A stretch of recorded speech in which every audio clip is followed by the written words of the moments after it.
ನಮಸ್ಕಾರ ವಿದ್ಯಾರ್ಥಿಗಳೇ, ನಾನು ನಾಗರಾಜ್. ತಮಗೆಲ್ಲ ಕನ್ನಡ ಅಮರ ಯೂಟ್ಯೂಬ್ ಚಾನಲ್ಗೆ ಸ್ವಾಗತ. ಬನ್ನಿ, ಈ ದಿನ 10ನೇ ತರಗತಿಯ ಪಠ್ಯಪುಸ್ತಕದಲ್ಲಿರ್ತಕ್ಕಂತಹ ಹಸಿರು ಈ ಪದ್ಯದಲ್ಲಿ ಬರ್ತಕ್ಕಂತಹ ಬಹು ಆಯ್ಕೆ ಪ್ರಶ್ನೆಗಳನ್ನು ನೋಡ್ತಾ ಹೋಗೋಣ. ಈ ಹಸಿರು ಅಂತಕ್ಕಂತಹ ಪದ್ಯವನ್ನ ರಚನೆ ಮಾಡಿರ್ತಕ್ಕಂಥ ಕವಿ ಕುವೆಂಪು ಅವರು. ನಾನು ಪ್ರಶ್ನೆಗಳನ್ನ ಓದ್ತಾ ಹೋಗ್ತೀನಿ, ಹಾಗೆ ಉತ್ತರವನ್ನು ಹೇಳ್ತಾ ಹೋಗ್ತೀನಿ. ನೀವು ಸಹ ಉತ್ತರವನ್ನ ಗೆಸ್ ಮಾಡ್ತಾ ಹೋಗಿ. ಹಾಗಾದ್ರೆ ನೋಡ್ತಾ ಹೋಗೋಣ. ಮೊದಲನೇ ಪ್ರಶ್ನೆ 1.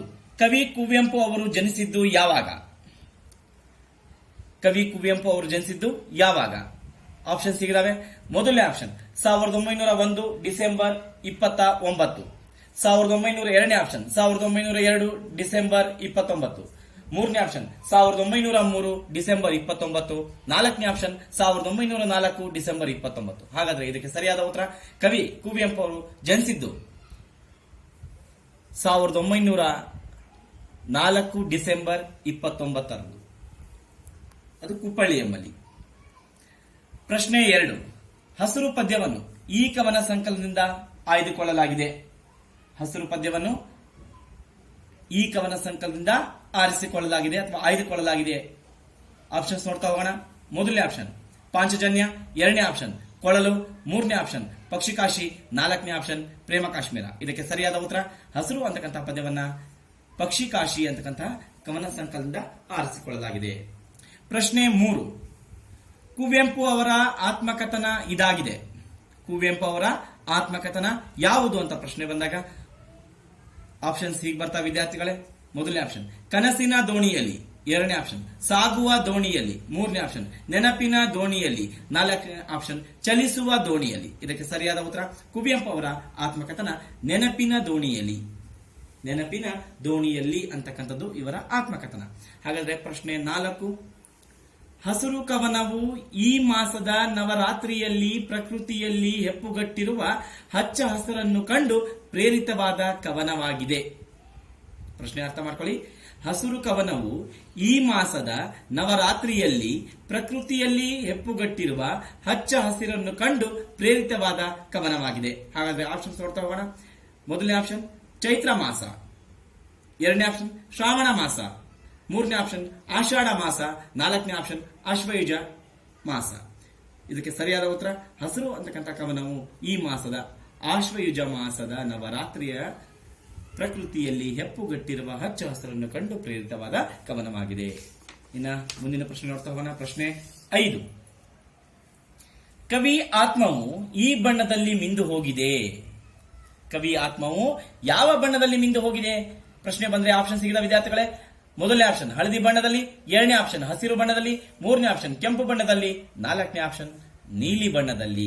ಇದಕ್ಕೆ ಸರಿಯಾದ ಉತ್ತರ ಕವಿಯ ಆತ್ಮವು ಹಸಿರು ಬಣ್ಣದಲ್ಲಿ ಮಿಂದು ಹೋಗಿದೆ. ಪ್ರಶ್ನೆ 6. ಶಾಲಿವನವು ಈ ಬಣ್ಣದ ನೋಟವನ್ನು ಹೊಂದಿದೆ ಎಂದು ಕವಿ ಹೇಳಿದ್ದಾರೆ.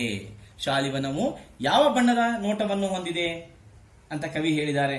ನೋಡ್ತಾ ಹೋದಾಗ ಶಾಲಿವನವು ಆಪ್ಷನ್ ಸಿಗಿದಾವೆ. ಪಾರಿವಾಳದ ಬಣ್ಣ ಮೊದಲನೇ ಆಪ್ಷನ್, ಎರಡನೇ ಆಪ್ಷನ್ ಕೋಗಿಲೆಯ ಬಣ್ಣ, ಮೂರನೇ ಆಪ್ಷನ್ ಗಿಳಿಯ ಬಣ್ಣ, ನಾಲ್ಕನೇ ಆಪ್ಷನ್ ನವಿಲು ಬಣ್ಣ. ಇದಕ್ಕೆ ಸರಿಯಾದ ಉತ್ತರ ಅಂತ ಹೇಳಿದ್ರೆ ಶಾಲಿವನವು ಗಿಳಿಯ ಬಣ್ಣದ ನೋಟವನ್ನು ಹೊಂದಿದೆ ಎಂದು ಕವಿ ಹೇಳಿದ್ದಾರೆ. ಪ್ರಶ್ನೆ 7. ಹಚ್ಚ ಹಸುರಿನಿಂದ ಕಂಗೊಳಿಸುವ ಹುಲ್ಲುಗಾವಲು ಏನನ್ನು ಹಾಸಿದಂತೆ ಭಾಸವಾಗುತ್ತಿದೆ ಎಂದು ಕವಿ ಹೇಳಿದ್ದಾರೆ. ಪ್ರಶ್ನೆ ಅರ್ಥ ಆಯ್ತು ಅನ್ಕೊಂಡೆ. ಅದಕ್ಕೆ ಆಪ್ಷನ್ ಸಿಗಿದ ವಿದ್ಯಾರ್ಥಿಗಳೇ. ಮೊದಲನೇ ಆಪ್ಷನ್ ಚಾಪೆ ಹಾಸಿದಂತೆ, ಎರಡನೇ ಆಪ್ಷನ್ ಮಣೆ ಹಾಸಿದಂತೆ, ಮೂರನೇ ಆಪ್ಷನ್ ಜಮಖಾನ ಹಾಸಿದಂತೆ, ನಾಲ್ಕನೇ ಆಪ್ಷನ್ ಹಾಸಿಗೆ ಹಾಸಿದಂತೆ. ಇದಕ್ಕೆ ಸರಿಯಾದ ಉತ್ತರ ಹಚ್ಚ ಹಸಿರಿನಿಂದ ಕಂಗೊಳಿಸುವ ಹುಲ್ಲುಗಾವಲು ಜಮಖಾನ ಹಾಸಿದಂತೆ ಭಾಸವಾಗುತ್ತಿದೆ ಎಂದು ಕವಿ ಪದ್ಯದಲ್ಲಿ ಹೇಳಿದ್ದಾರೆ. ಇದೇ ಪದವನ್ನ ಪದ್ಯದಲ್ಲಿ ಬಳಸೋದ್ರಿಂದ ನೀವು ಇದನ್ನೇ ಬರೀಬೇಕಾಗಿರುತ್ತೆ. ಪ್ರಶ್ನೆ 8. ಕವಿಯ ಒಡಲಿನಲ್ಲಿ ಇದೂ ಸಹ ಹಸಿರು ಬಣ್ಣವನ್ನು ಹೊಂದಿದೆ. ಕವಿಯ ಒಡಲು ಅಂದ್ರೆ ದೇಹ. ಕವಿಯ ಒಡಲಿನಲ್ಲಿ ಇದೂ ಸಹ ಹಸಿರು ಬಣ್ಣವನ್ನು ಹೊಂದಿದೆ. ಹಾಗಾದ್ರೆ ಯಾವುದು ನೋಡ್ತಾ ಹೋದ್ರೆ ಮೊದಲನೇ ಆಪ್ಷನ್ ಧ್ವನಿ, ಎರಡನೇ ಆಪ್ಷನ್ ಭಾವನೆ, ಮೂರನೇ ಆಪ್ಷನ್ ನೆತ್ತರು, ನಾಲ್ಕನೇ ಆಪ್ಷನ್ ಜೀವ. ಇದಕ್ಕೆ ಸರಿಯಾದ ಉತ್ತರ ಪದ್ಯದಲ್ಲಿ ಹೇಳ್ತಾ ಹೋಗ್ತಾರೆ ಕವಿಯ ಒಡಲಿನಲ್ಲಿ ಇದು ಸಹ ನೆತ್ತರು ಸಹ ಹಸಿರು ಬಣ್ಣವನ್ನು ಹೊಂದಿದೆ ಅಂತಕ್ಕಂಥ ಮಾತನ್ನ ಹೇಳ್ತಾ ಹೋಗ್ತಾರೆ. ಪ್ರಶ್ನೆ 9. ಆಶ್ವಯುಜ ಮಾಸದಲ್ಲಿ ಬನದ ಅಂಚಿನಲ್ಲಿರುವ ತೋಟ ಈ ಗೊನೆಯಿಂದ ತುಂಬಿವೆ. ಹಾಗಾದ್ರೆ ಯಾವ ಗೊನೆಯಿಂದ ತುಂಬಿವೆ? ಮೊದಲನೇ ಆಪ್ಷನ್ ಬಾಳೆಗೊನೆಯಿಂದ, ಎರಡನೇ ಆಪ್ಷನ್ ಅಡಿಕೆ ಗೊನೆ, ಮೂರನೇ ಆಪ್ಷನ್ ತೆಂಗಿನ ಗೊನೆ, ನಾಲ್ಕನೇ ಆಪ್ಷನ್ ದ್ರಾಕ್ಷಿ ಗೊನೆ. ಇದಕ್ಕೆ ಸರಿಯಾದ ಉತ್ತರ ಆಶ್ವಯುಜ ಮಾಸದಲ್ಲಿ ಪದ್ಯದಲ್ಲಿ ಕವಿ ಹೇಳ್ತಾ ಹೋಗ್ತಾರೆ, ಬನದ ಅಂಚಿನಲ್ಲಿರುವ ತೋಟವು ಅಡಿಕೆ ಗೊನೆಯಿಂದ.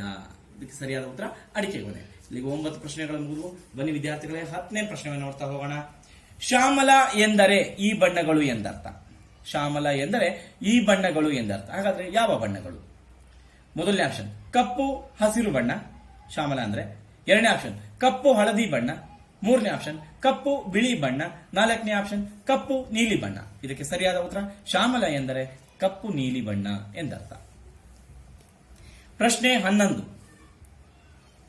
ಕುವೆಂಪು ಅವರು ಮಲೆನಾಡಿನ ಕುಪ್ಪಳ್ಳಿಯ ಈ ಸ್ಥಳದಲ್ಲಿ ಅವರಿಗಾದ ಸೌಂದರ್ಯಾನುಭವವನ್ನು ಕುರಿತು ಹಸಿರು ಪದ್ಯದಲ್ಲಿ ಪ್ರಕೃತಿಯನ್ನು ವರ್ಣಿಸಿದ್ದಾರೆ. ಪ್ರಶ್ನೆ ಇನ್ನೊಂದ್ಸರಿ ಓದ್ತಾ ಇದ್ದೀನಿ ವಿದ್ಯಾರ್ಥಿಗಳೇ. ಕುವೆಂಪು ಅವರು ಮಲೆನಾಡಿನ ಕುಪ್ಪಳ್ಳಿಯ ಈ ಸ್ಥಳದಲ್ಲಿ, ಅಂದ್ರೆ ಯಾವ ಸ್ಥಳದಲ್ಲಿ ಅಂತ ಹೇಳಬೇಕು ಉತ್ತರದಲ್ಲಿ. ಈಗ ಅವರಿಗಾದ ಸೌಂದರ್ಯಾನುಭವವನ್ನು ಕುರಿತು ಹಸಿರು ಪದ್ಯದಲ್ಲಿ ಪ್ರಕೃತಿಯನ್ನು ವರ್ಣಿಸಿದ್ದಾರೆ. ಹಾಗಾದ್ರೆ ಯಾವ ಸ್ಥಳದಲ್ಲಿ? ನೋಡ್ತಾ ಹೋದ್ರೆ ಆಪ್ಷನ್ ಸಿಗಿದಾವೆ. ಮೊದಲನೇ ಆಪ್ಷನ್ ಶ್ರೀಶೈಲದಲ್ಲಿ, ಎರಡನೇ ಆಪ್ಷನ್ ಕವಿಶೈಲದಲ್ಲಿ, ಮೂರನೇ ಆಪ್ಷನ್ ರವಿಶೈಲದಲ್ಲಿ, ನಾಲ್ಕನೇ ಆಪ್ಷನ್ ಕಾವ್ಯಶೈಲದಲ್ಲಿ. ಇದಕ್ಕೆ ಸರಿಯಾದ ಉತ್ತರ ಕುವೆಂಪು ಅವರು ಮಲೆನಾಡಿನ ಕುಪ್ಪಳ್ಳಿಯ ಈ ಸ್ಥಳದಲ್ಲಿ, ಅಂದ್ರೆ ಇದಕ್ಕೆ ಸರಿಯಾದ ಉತ್ತರ ಕವಿಶೈಲದಲ್ಲಿ ಅವರಿಗಾದ ಸೌಂದರ್ಯಾನುಭವವನ್ನು ಕುರಿತು ಹಸಿರು ಪದ್ಯದಲ್ಲಿ ಪ್ರಕೃತಿಯನ್ನು ವರ್ಣಿಸಿದ್ದಾರೆ. ಪ್ರಶ್ನೆ 12. ಹಿಂದೂ ಪಂಚಾಂಗದ ಪ್ರಕಾರ ಆಶ್ವಯುಜ ಮಾಸವು ಎಷ್ಟನೆಯ ಮಾಸವಾಗಿದೆ? ಪ್ರಶ್ನೆ ಅರ್ಥ ಆಯ್ತು ಅನ್ಕೊಂಡೆ.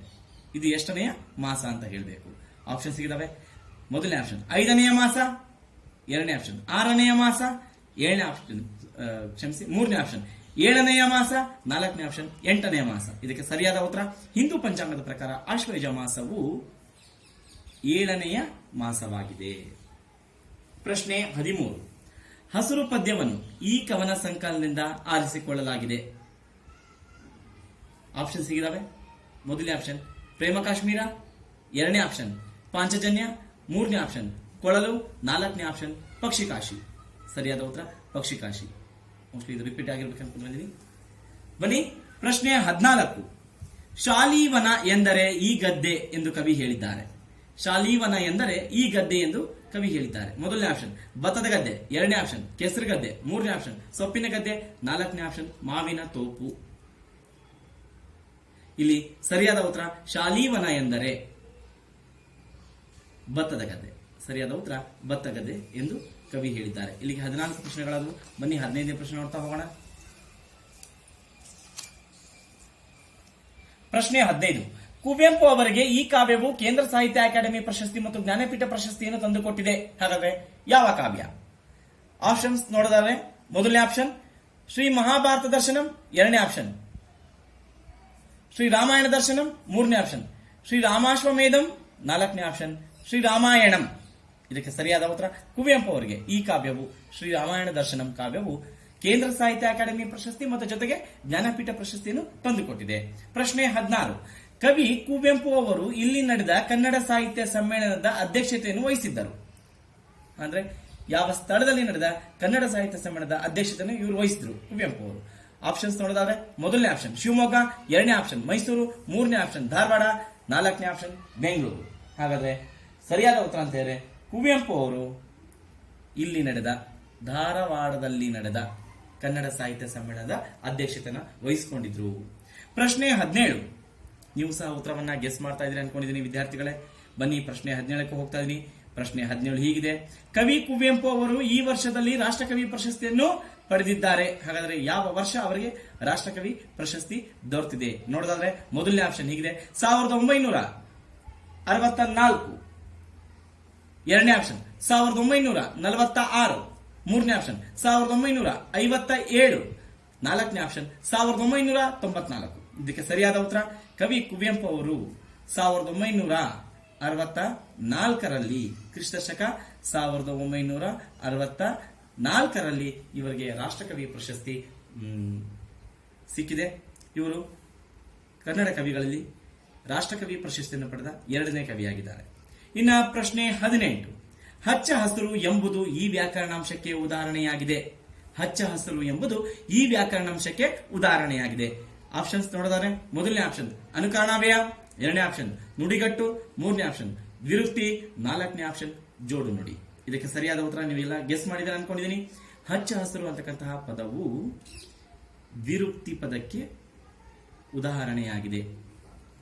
ಹೇಗೆ ಅಂದ್ರೆ ವಿದ್ಯಾರ್ಥಿಗಳು ನೋಡ್ಕೊಳ್ಳಿ, ಇಲ್ಲಿದೆಯಲ್ಲ ಹಚ್ಚ ಹಸಿರು, ಈ ಪದದಲ್ಲಿ ಹಸುರು ಹಸಿರು ಅನ್ನೋದನ್ನ 2 ಸರಿ ಹೇಳ್ಬೇಕು. ಹಸಿರು ಹಸಿರು, ಹಚ್ಚ ಹಸಿರು. ಉದಾಹರಣೆ ಇನ್ನೊಂದೆರಡು ಹೇಳ್ಬೇಕಂದ್ರೆ ಮೊದಲು ಮೊದಲು, ಮೊಟ್ಟ ಮೊದಲು, ತುದಿ ತುದಿ, ತುತ್ತ ತುದಿ, ಹೀಗೆ ಬರ್ತಾ ಹೋಗ್ತವೆ.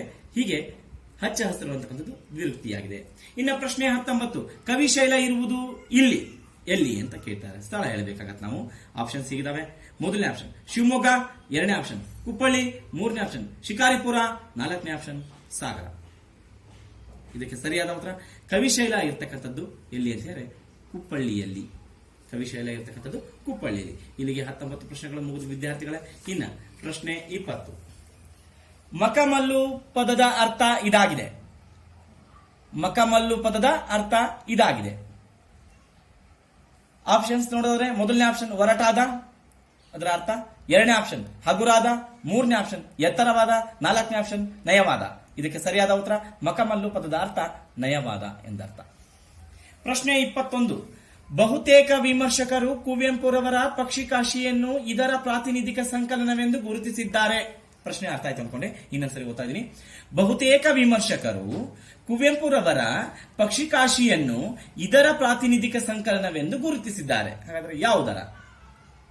ಆಪ್ಷನ್ಸ್ ನೋಡೋದಾದ್ರೆ ಮೊದಲನೇ ಆಪ್ಷನ್ ಶಿಶುಗೀತೆಗಳ ಪ್ರಾತಿನಿಧಿಕ ಸಂಕಲನವೆಂದು, ಎರಡನೇ ಆಪ್ಷನ್ ಪಶುಗೀತೆಗಳ ಪ್ರಾತಿನಿಧಿಕ ಸಂಕಲನವೆಂದು, ಮೂರನೇ ಆಪ್ಷನ್ ಪ್ರಕೃತಿ ಗೀತೆಗಳ ಪ್ರಾತಿನಿಧಿಕ ಸಂಕಲನವೆಂದು, ನಾಲ್ಕನೇ ಆಪ್ಷನ್ ಪಕ್ಷಿ ಗೀತೆಗಳ ಪ್ರಾತಿನಿಧಿಕ ಸಂಕಲನವೆಂದು.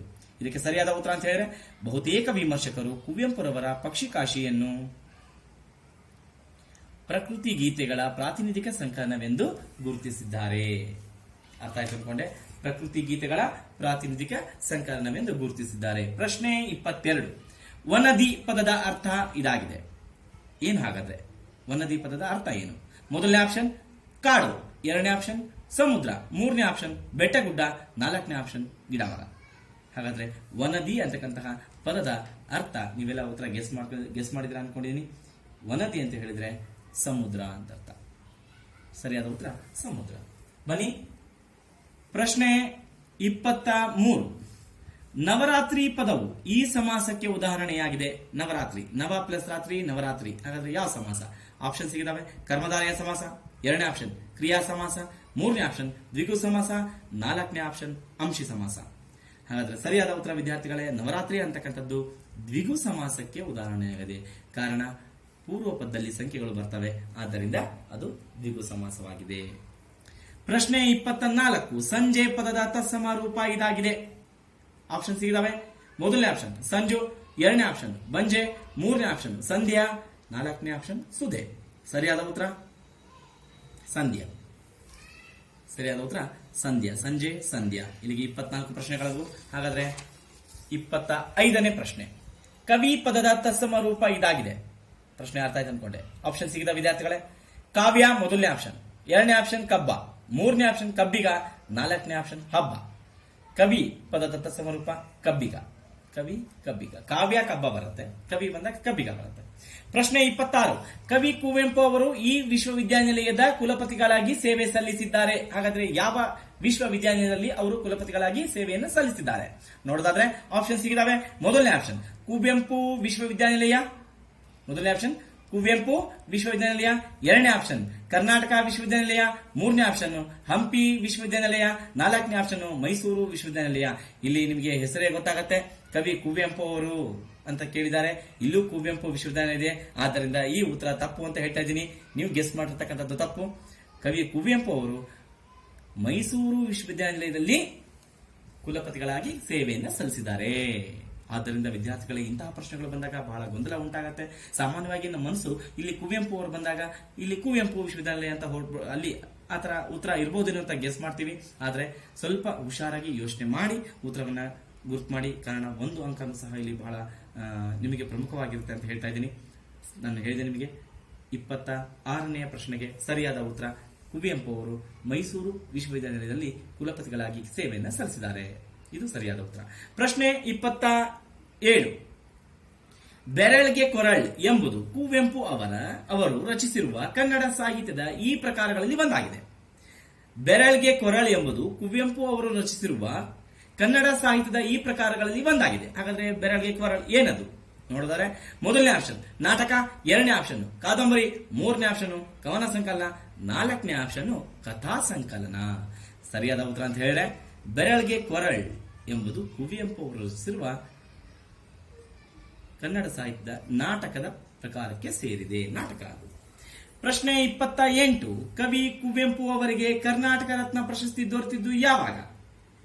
ಕವಿ ಕುವೆಂಪು ಅವರಿಗೆ ಕರ್ನಾಟಕ ರತ್ನ ಪ್ರಶಸ್ತಿ ದೊರೆತಿದ್ದು ಯಾವಾಗ? ಆಪ್ಷನ್ಸ್ ನೋಡಿದಾದ್ರೆ ಹೀಗಿದಾವೆ. ಮೊದಲನೇ ಆಪ್ಷನ್ 1990, ಎರಡನೇ ಆಪ್ಷನ್ 1991, ಮೂರನೇ ಆಪ್ಷನ್ 1992, ನಾಲ್ಕನೇ ಆಪ್ಷನ್ 1993. ಸರಿಯಾದ ಉತ್ತರ ಕವಿ ಕುವೆಂಪು ಅವರಿಗೆ ಕರ್ನಾಟಕ ರತ್ನ ಪ್ರಶಸ್ತಿ ದೊರೆತಿದ್ದು 1992ರಲ್ಲಿ. ಕ್ರಿಸ್ತಶಕ 1992ರಲ್ಲಿ ಅವರಿಗೆ ಸಿಗತ್ತೆ. ವಿದ್ಯಾರ್ಥಿಗಳೇ, ಕೊನೆಯ ಪ್ರಶ್ನೆ 29ನೆಯ ಪ್ರಶ್ನೆ.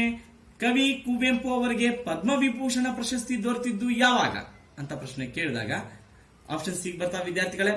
ಮೊದಲನೇ ಆಪ್ಷನ್ 1990, ಎರಡನೇ ಆಪ್ಷನ್ 1991, ಮೂರನೇ ಆಪ್ಷನ್ 1992, ನಾಲ್ಕನೇ ಆಪ್ಷನ್ 1993. ಹಾಗಾದ್ರೆ ಇದಕ್ಕೆ ಸರಿಯಾದ ಉತ್ತರ ಕವಿ ಕುವೆಂಪು ಅವರಿಗೆ ಪದ್ಮವಿಭೂಷಣ ಪ್ರಶಸ್ತಿ ದೊರೆತಿದ್ದು 1991ರಲ್ಲಿ. 1991ರಲ್ಲಿ ಪದ್ಮವಿಭೂಷಣ ಪ್ರಶಸ್ತಿ ದೊರೆಯುತ್ತೆ. 1992ರಲ್ಲಿ ಕರ್ನಾಟಕ ರತ್ನ ಪ್ರಶಸ್ತಿ ಅವರಿಗೆ ಸಿಗತ್ತೆ. ನೆನ್ಪಿಟ್ಕೊಳ್ಳಿ. ಹೀಗೆ ಅವರಿಗೆ ಅನೇಕ ಪ್ರಶಸ್ತಿಗಳು ದೊರೆತಿದ್ದಾವೆ. ನೀವು ಒಂದ್ಸರಿ ಕವಿ ಪರಿಚಯ ಓದ್ಕೊಳ್ಳಿ. ಈ ವಿಡಿಯೋನ 1-2 ಸಲ ನೋಡಿ. ಬಹಳ ಸುಲಭ ಆಗತ್ತೆ ಅನ್ಕೊಂಡಿದ್ದೀನಿ. ಇದರಿಂದ ನಿಮಗೆ ಪೂರ್ತಿ ಅಂಕಗಳು ಬರಬಹುದು. ಈ ಒಂದು ಪದ್ಯದಲ್ಲಿ ಏನಾದರೂ ಪ್ರಶ್ನೆ ಕೇಳಿ ನಿಮಗೆ ಪೂರ್ತಿ ಅಂಕಗಳನ್ನು ನೀವು ಗಳಿಸ್ತಕ್ಕಂಥ ಒಂದು ಸಾಮರ್ಥ್ಯವನ್ನು ಪಡಿತೀರಾ ಅಂತ ಹೇಳ್ತಾ ಇದ್ದೀನಿ. ನಮಸ್ಕಾರ.